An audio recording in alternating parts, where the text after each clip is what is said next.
देवा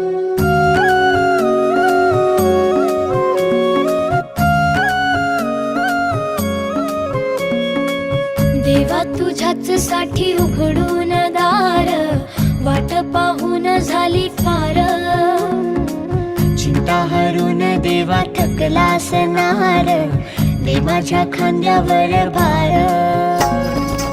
थोडा इथं टेकून जा, घास खाऊन